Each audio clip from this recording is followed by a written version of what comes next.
साक्षी आणि समीर कॉलेजमध्ये पहिल्याच दिवशी भेटलेले दोन अनोळखी चेहरे, जे पुढच्या 4 वर्षांत एकमेकांचे सगळ्यात जवळचे मित्र झाले.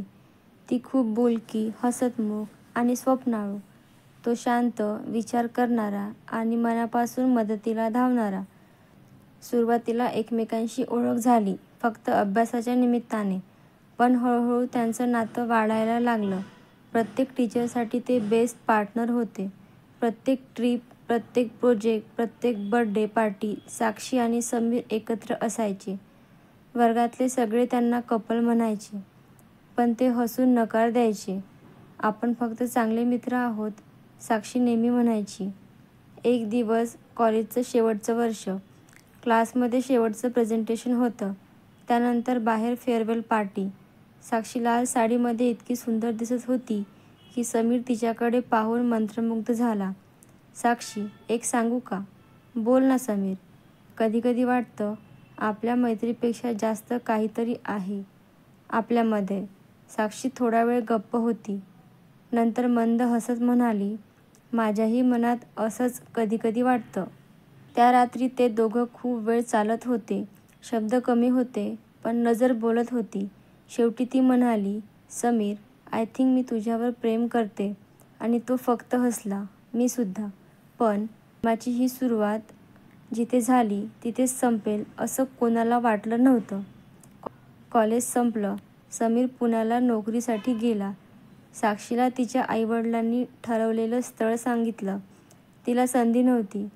तिच्या कुटुंबासाठी तिचं लग्न महत्त्वाचं होतं. समीर दूर होता.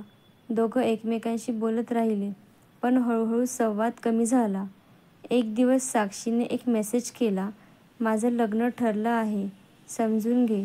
समीर शांत होता.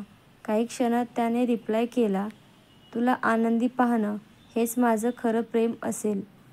वर्षानंतर समीर एका मोठ्या कंपनीत सॉफ्टवेअर इंजिनियर झाला होता. त्याचं आयुष्य बाहेरून परिपूर्ण वाटत होतं, पण आतमध्ये एक कोपरा आजही साक्षीच्या आठवणींनी भरलेला होता. एके दिवशी तो मुंबईला मीटिंगसाठी आला. कॅफेमध्ये बसला होता. अचानक एका लहान मुलीचा आवाज आला, आई बघ ना, ही चॉकलेट. समीरने वर पाहिलं आणि तो क्षण थांबला. साक्षी तिथे होती. तिच्या हातात तिच्या मुलीचा हात होता. ती त्याच्याकडे पाहून थोडा वेळ स्तब्ध झाली. समीर. शांत हसू दोघांच्याही चेहऱ्यावर होतं. मुलगी समीरकडे पाहत होती.